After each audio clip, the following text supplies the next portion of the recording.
अस्सलाम वालेकुम। नाज़रीन, प्रोग्राम में आज पाकिस्तान के साथ पाकिस्तान के हमारे जो जर्नैल हैं या सियासतदान हैं या हमारे जो जज हैं वो जाके मक्के के चक्कर लगाते हैं, मगर आकर लोगों को चक्कर देना शुरू कर देते हैं। आप मुझे बताइए कि अगर ये साहब हाफ़िज़ कुरान ना होते तो फिर ये मुल्क का क्या हाल करते, उसका अंदाज़ा आप लगा नहीं सकते। कल की एक वीडियो ने खलबली मचाई हुई। मैंने परसों आपको कहा था कि ये किस बार चल रहा है सिलसिला, तो कल की जो किस्त आई है उसमें, परसों तो कमिश्नर का था ना, तो कल जो किस्त आई है उसमें एक जगह पे मीडिया ने छापा डाला तो वहाँ पे जनाब पेपर तैयार हो रहे थे वोटिंग के लिए। वोटिंग ख़त्म हुए 10-12 दिन हो गए और वो जनाब बाद में मोहरें लगा के तो नताइज चेंज करने थे। ये समझ रहे हैं कि सिर्फ लाहौर में ही हुए, नवाज शरीफ के हल्के में वोट ही सिर्फ पड़ने थे, मगर हर जगह पे ये काम हुआ। आपको पता ही नहीं चला कि हर शहर में, हर मोहल्ले में ये काम किया गया। जाली मोहरें लगाकर, जाली पेपर बनाकर उसके ऊपर जनाब पता नहीं क्या तरीका वादा ढूंढा, और इतनी वीडियो इस वक्त सोशल मीडिया पे आ रही, मगर शर्म नहीं आ रही। वीडियो बड़ी आ रही, गैरत नहीं आ रही। जब माशरे में बुराई को बुराई ना समझा जाए, जब माशरे में ये समझा जाए कि सब ठीक चल रहा है, तो कुछ भी ठीक नहीं चल रहा था। जब हराम हलाल की तमीज़ ना रहे, किसी को ये ना पता हो कि हराम में और हलाल में फ़र्क क्या है, तो उसके लिए सब जायज़ होता है। हमारे पाकिस्तान में झूठ, सिर्फ पाकिस्तान में नहीं, हमारे माशरे में झूठ की लानत इतनी ज़्यादा है कि सब उसमें मुलव्वस है। कोई कम नहीं होगा जो कहेगा कि मैंने कभी झूठ नहीं बोला, मगर आपको मिलेगा नहीं बंदा ऐसा। चाहे वो ऊपर बैठा हुआ हाफ़िज़ कुरान हो, चाहे वो कारी हो, चाहे वो मौलवी हो, चाहे वो कोई भी हो, कोई आपको मिल नहीं सकेगा। ये ताहिर अशरफी देख ले, आके सारा दिन बकवास करता है, झूठ बोलता है। कोई ना कोई सियासतदान आप रोज़ाना देखते हैं, एक से ज़्यादा सब बकवास कर रहे थे। और अवाम ये समझती है कि ये हमारे लिए कुछ बेहतर सोच रही है। कोई आपके लिए बेहतर नहीं सोच रहा, कोई आपकी फिक्र नहीं कर रहा। कमिश्नर के ऊपर जी इल्ज़ाम लगाया कि वो ज़हनी तवाज़ुन खो बैठा है, और आपको मैं ये बता दूं कि 13 वीडियो है कमिश्नर के पास, और वो भी किसी दूसरे मुल्क में महफूज रखी हुई है। और एक बहुत बड़े सहाफ़ी ने यह दावा किया है कि तकरीबन को 15-20 कमिश्नर, जो पता नहीं कितने, मुझे तो नहीं उसने जो अंदाज़न बताए वो मैं आपको बता रहा हूँ, कोई 15 के करीब उसने बताए कि जो इसमें मुलव्वस है और जिन्होंने शिकायत की है इलेक्शन कमीशन को। इलेक्शन कमीशन जो है वो गेम डाल रहा है। अब देखिए, चीफ इलेक्शन कमीशन के खिलाफ कमिश्नर बोला और उसने एक कमेटी बना दी 3 रुकनी। जिसके खिलाफ बोला उसने कमेटी बना दी, जिसके खिलाफ केस थे उनको अदालतों में बैठाकर वो केस ख़त्म हो गए। पहले दिन से सबको पता था कि ये एक डील के ज़रिए बंदा वापस जा रहा है। अब कभी मरियम का बयान आ रहा है, कभी किसी का आ रहा है कि इसकी तबीयत ख़राब है।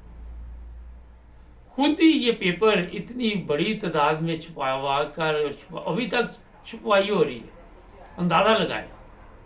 इंटरनेशनल मीडिया पीट रही है। अब इंटरनेशनल मीडिया को भी धमकियां दे रहे, ऐसे हराम खोर पुलिस वाले भर्ती किए।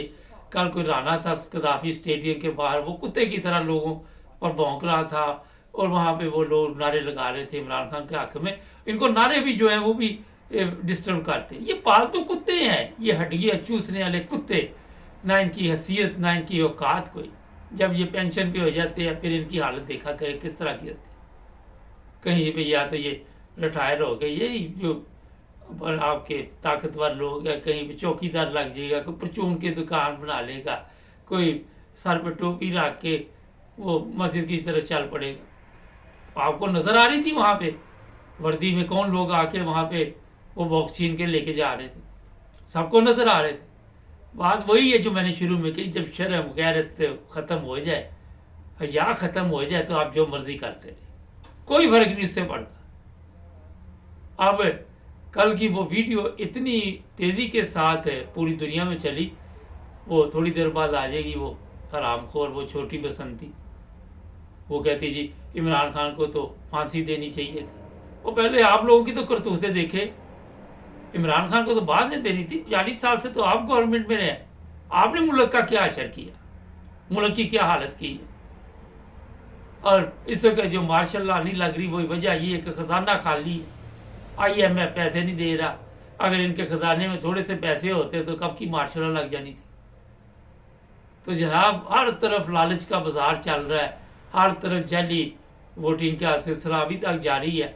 आपने कोई दुनिया में ऐसा मुल्क नहीं देखा होगा जो बिल्कुल ही जिन्होंने शर्म उतार दी और ऊपर बैठ के दावे ये कि जनाब पाकिस्तान की सलामती को कोई खतरा नहीं हो। खतरा तो आप लोगों से है, आपको पता ही नहीं है। आपको तो ये नहीं पता कि सारा कुछ गलत हो रहा है। आप ये अच्छा, जो बंदा गलत देख कर भी गलत नहीं ना बोलता कि ये गलत हो रहा है, वो सिर्फ मर्दमशुमारी के लिए पैदा हुआ है मेरे हिसाब से। उसका इस दुनिया में आने का और कोई मकसद नहीं। या तो वो मेरा ख्याल है जिसको आप खाना पूरी भी कह सकते हैं, वो कहते नहीं खाली जगह पुर करो, लिखा होता कई जगह पे, वो वाला साहब है। तो इन लोगों को भी शर्म आनी चाहिए जो सब कोई देखते हुए भी सब अपनी अपनी सफाइयाँ पेश कर रहे कि सब ठीक जा रहा है, इलेक्शन ठीक जा रहा है। रोज़ एक आधा वो आ जाएगा बंदा इनका, कभी चीफ जस्टिस आ जाएगा, वो कहेगा जी इलेक्शन हमने करवाए, सुप्रीम कोर्ट ने करवाए। कभी कोई आ जाएगा हमने इलेक्शन करवाए। वो खाक ये इलेक्शन है, पता नहीं 70 अरब रुपया आपने गटर में फेंक दिया और गटर वाली सोच के तहत ही आपने इलेक्शन कराया।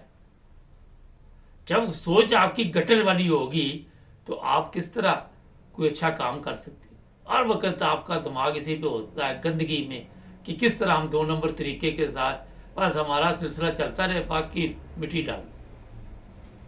ऐसे लोग आपके साथ मिले हुए हैं जो मुल्क के दुश्मन हैं, जो मुल्क के गद्दार हैं, जिन्होंने मुल्क को बेच दिया, जिन्होंने कौम को बेच दिया, मगर आपको समझ नहीं आई। इदारे बेच दिए, PIA, रेलवे, हर चीज़ खसारे में जा रही। किसी मुल्क की इस तरह खसारे में नहीं जाती, अफगानिस्तान की नहीं जा रही। इंडिया में अब वो इंटरनेशनल जो बसें दुनिया में चलती हैं वो पहुंच रही हैं और आप इलेक्शन के नहीं पता अभी तक। फिर कहते हैं ये दुश्मन जो हमारा मजाक उड़ाते, आपने खुद ही इस काबिल बनाया हुआ अपने आप को कि आपका मजाक उड़ाया जाए। इंडियन टीवी भी चीख चीख के बोल रहा है। आपको जब ये हजम नहीं हो रहा कि कोई इमरान खान के खिलाफ नारा लगाए तो एक पुलिस वाले को कुत्ते की तरह, वो सुना वाशरूम में ले जाके लोगों को मार भी रहा था, ऐसा वो हरामखोर था। तस्वीर भी चल रही मीडिया पे और ये लोग समझते हैं कि वो गुल्लू भट्ट, उसको मेरा हाल कोई दिमाग का सरतान हो गया, कैंसर हो गया, उसकी हालत देखे, कोई उसको पूछने वाला नहीं, कोई उसको पूछने वाला नहीं। ये लोग चमचों को इस्तेमाल करते हैं और फिर जब चमचे इनके काबिल नहीं, आपको ही पता है ये दूसरे जो खाने के बाद चमचे फेंक देते प्लास्टिक के, वो ये समझ के इनको इस्तेमाल करते हैं, स्टील के नहीं समझते। उनको पता आता है ये खाने के चमचे इस्तेमाल किए, बर्तन इस्तेमाल किए, फेंक दिए। उसके बाद ना इनकी औकात होती इस तरह के पुलिस वालों की, ना इस तरह के वो लोग जो इदारों में काम कर रहे हैं उनकी कोई हैसियत होती, ना इनकी औलाद को शर्म आती, वो भी बगैरत हो चुकी है। और वही अपने बाप को प्यो को बकवास कर दो कि सारा दिन आपके ऊपर लानत पड़ती है तो आप अपने काम क्यों नहीं ठीक करते। मगर जिस तरह के माँ बाप की तरबियत जिस माहौल में जिस हराम कमाई से हुई होती है उसी के साथ ही फिर आगे सिलसिला चलता है। नाज़रीन, अभी आज देखते कौन सी किस्त आती है, कल फिर आएगी, परसों फिर आएगी, हुकूमत जी बनेगी, जोड़ तोड़ हो रहा है। अब कह रहे जी खैबर पख्तूनख्वा में फिर कैसे जीत के ये PTI वाले वहाँ पे, क्योंकि आपको मौका नहीं मिला होगा धांधली करने का। नवाज शरीफ बाहर आ रहा है, नवाज शरीफ यहाँ जा रहा है, सऊदी अरब से एक वफद आया हुआ है, वो नवाज शरीफ से मुलाकात कर रहा है। वो खुदा के बंदो, ज़ाहिर है जब आप में इतनी अक्ल नहीं, उस मुल्क से लोगों को बुला रहे हैं जिससे आपने मालशाल खींचना होता है। हमारे चैनल को सब्सक्राइब करें। अभी एक अमेरिका में ऐसा वाक़या पेश है, बहुत ही तकलीफ थे, बहुत तकलीफ थे। सब्सक्राइब करें, जुड़े रहे हमारे साथ।